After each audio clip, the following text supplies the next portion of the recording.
Hi, it's Cameron Reynolds, and we lost a colony of bees. Exciting, right? It happens to everybody, no matter how good your bees are, and no matter how good of a beekeeper that you are. Now, if you're diligent, though, you should be making more colonies than you lose. But that takes a little bit of time and experience, and a lot of time. Anyways, so thankfully, we're watching this colony, though. So I don't know if it got robbed out. It just couldn't fix itself. Some colonies are like that. But since we kept an eye out on it, as the small hive beetle larvae and the wax moths were starting to take over, you can see a little bit of small hive beetle larvae in these combs, and they're getting in that bee bread. They don't really care about the wax itself.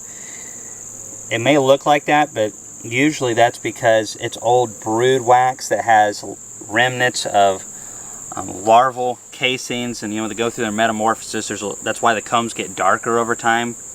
They're definitely more interested in that, but this is starting to be taken over.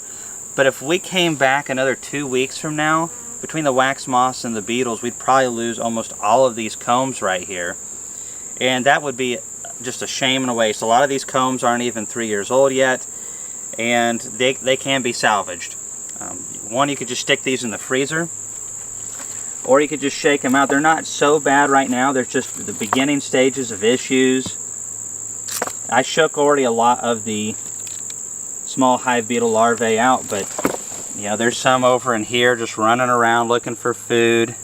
You can see some wax moth damage up here. Small hive beetles and wax moths never kill colonies. They can put stress on colonies, but strong, healthy colonies defend themselves. There are products out there that you can use to help keep the small hive beetles lower. There's really nothing for wax moths. They're everywhere. You just keep your bees healthy and strong. Anyways, this isn't a complete loss, though. We've saved our combs, which is so valuable to give to another colony. And check this out. You're probably thinking, why is this exciting, Cayman? Well, because I'm a weird guy. That's why. All right, look at all these small hive beetle larvae, and there's a roach that's moved in. Gross. There's just tons of them down in here and all kinds of frass. But just think of that nutrition right there. They've been eating on our bee bread, and pollen's really healthy and good. So let's do something with these little boogers, shall we?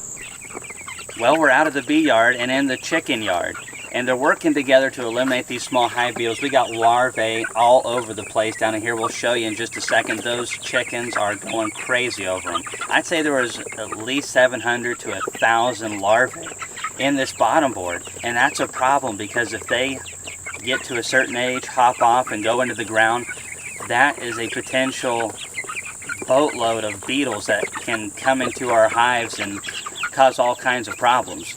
So, but I mean, there's a lot of nutrition there. These larvae have been eating on all that bee bread and / pollen in the combs, and that's full of vitamins and minerals. And so, at least we're getting to salvage some of that. Check all this action going on down in here. They've been going to town for the last 5 or so minutes. And you can just see all these worms right here, and these chickens just won't be held back. Hey, by the way, we have another channel. If you haven't subscribed to that and you want to learn more about raising chickens for meat, for eggs, pastured chickens, obviously, helping protect them from predators, saving seeds, we're going to be diving into a lot more of that stuff in the future.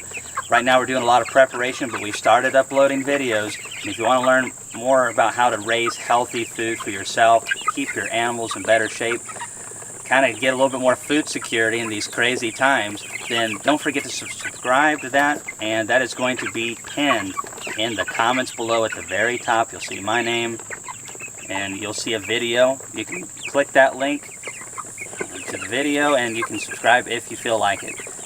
Thanks for watching all of our videos, and we'll see you next time.